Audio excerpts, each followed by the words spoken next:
If you're new to reading or if you're a beginner reader, then one of the challenges that you might face is tackling difficult books. So whether it is understanding complex vocabulary or understanding complex sentence structures, these things might be a little bit difficult for you if you're just starting out your reading journey. So if you're finding yourself in that position, then this is the video for you. Hi guys, and welcome to Fandom Newbie. My name is Shruti, and today I'm going to give you 3 simple tips that will help you tackle difficult books. Tip number 1, don't try to understand every single word. Now, for this video, the assumption that I'm going to make is that you want to read for fun, meaning that the books that you're reading, the difficult books that you're reading, are not for any school assignment, college assignment, or for like a dissertation, thesis, those things. Like, you're reading purely for fun and you're reading for pleasure. So if you are reading for fun and if you are reading for pleasure, then really there is no need for you to understand every single word which is in the book.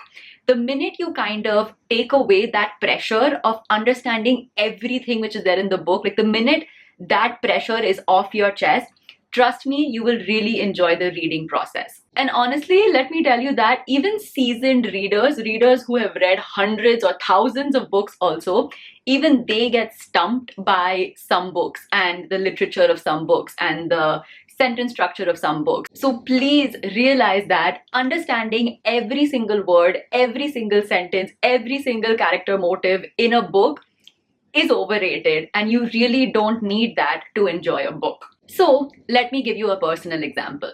Now, my mom's favorite book in the whole world is Pride and Prejudice by Jane Austen. It is her absolute #1 favorite book, and she wanted to share her love for that book with me. So when I was 13 years old, she bought me a copy of Pride and Prejudice and she told me to read it. Now, my 13-year-old self, who was obsessed with Harry Potter and like fantasy and like dragons and like those kind of books, like, I didn't really take to Pride and Prejudice then. And honestly, when I read it, I couldn't understand a word. I was just so bored. I was so frustrated.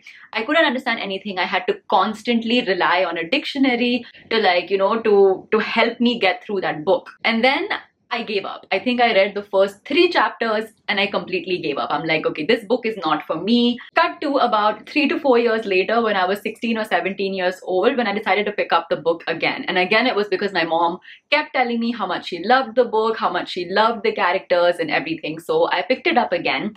But this time I changed my tactic. What I realized is that instead of obsessing over trying to figure out what every sentence meant, what every word meant, and just get frustrated at everything that I didn't understand about the book, because it was still difficult for me, what I did was, instead of obsessing over understanding everything, I just read. I read and read and read, and I continued reading. And what I realized is, when I stopped obsessing over trying to figure out what that one sentence meant and what the characters were talking about, if I just read like the entire page or the entire chapter, slowly but surely I was understanding the core matter of the book. Like, I didn't need to understand what the dialogues between a lot of the characters meant for me to understand what the story of the book was. And what I realized is, in understanding the overall aspect of the book, there were some things which I liked, there were some things that I didn't like, but I actually had an opinion about the book, and I was intrigued enough about the book to want to learn more. Which brings me to my second point in reading a difficult book, and that is doing research. Now again, I repeat what I said in the beginning, which is that no one completely understands a book thoroughly from front to back, every single word, every single sentence. No one understands a book without some amount of research that is done. Now, the research that I'm talking about is basically going on the internet and looking for maybe critical essays about the book, or different summaries of the book, different analysis done by other authors, other bookish people, going on community forums and talking to people who have read the book, going on BookTube or Bookstagram and talking to people who have read the book and understanding what they think about the book. That is what I mean by research. And one of the best tools that I have found for a lot of books, like the really famous classics and really famous books, is called SparkNotes. Now, SparkNotes has detailed summaries and analysis for almost every classic or very, very famous books on there that you can access that can help you understand the different aspects of a book, that can help you understand what the author was trying to say, the message that the author was trying to convey, if you're feeling a bit stumped about what exactly is going on in the book. Now, the way that I like to use SparkNotes is when I'm reading a book that I don't quite understand, what I like to do is I always like to kind of write down my own notes of what I think, like my interpretation of what is happening in the book. So I always like make a note of what I think is going on, what I think is happening. And then I go to the internet and I search for what other people have said about the book. I go on SparkNotes, I study the different summaries and everything which is there. I go on community forums like on Goodreads. I look at what people are saying about the book. I just access whatever is available on the internet for me about that particular book to see if my interpretation of the book matches what other people's interpretations is. And then I also try to read what the author has to say about the book to see if my interpretation matches what the author was trying to say. And sometimes I find that it matches, like what I thought about the book is what the author was trying to say, is what other people thought about the book. But sometimes it's completely different. And then I dig a little more, I dig deeper into what the author was trying to say, what she was trying to convey, what he meant for this particular character to be. And then I reread the book and I find that with this newfound information of what the book actually meant, my reading experience completely changes. And you might be looking at me and be like, okay, Shruti, I really don't have that much time to do all of this, but I'm gonna burst your bubble right now. If you think that reading is just a quick fix little thing that's just like, that you're just gonna do once and you're gonna like become this scholar who knows everything about reading or everything there is about books, it doesn't work that way. Reading does take time and it does take effort. And if you don't put in that effort to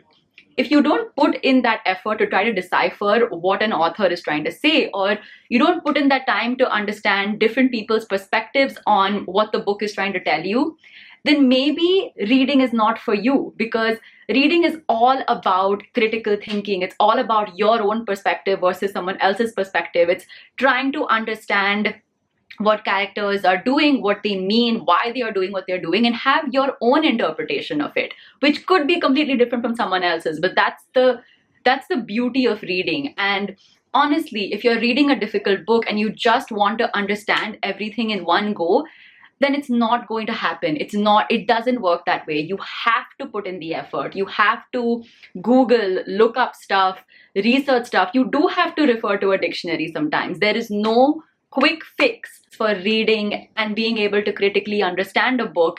And the third tip that I have for you, and this might be a little bit of a quick fix if you're someone who just wants a really quick, easy way to read books without actually having to go through the pains, and this might help, but it might not. You might still have to go through all the pains that I mentioned before. But like, trust me, those pains are actually really good. I'm making it sound like it's a lot of work, but it's one of the best parts of reading for me. Anyway, I'll stop talking now. The third tip that I have for you is reading abridged books. Now, abridged books are basically just shorter versions of like really fat, difficult classics and things like that. So it's basically books where you just remove the frills and fancies and you're left with the core story of the book that the author was trying to convey. So of course you don't get a lot of the other stuff which is there in the book, which the editor who makes the abridged version might think he or she might deem it unnecessary for the book. So you won't get everything. You won't get all the richness that these books have to offer, but you will get the main point of the story. And sometimes abridged versions really help because, like I said, it cuts away all the frills and fancy. So like sometimes the extremely descriptive parts of the book or the really difficult parts of the book are cut out. So you're left with kind of like an easier, more palatable version of a big book.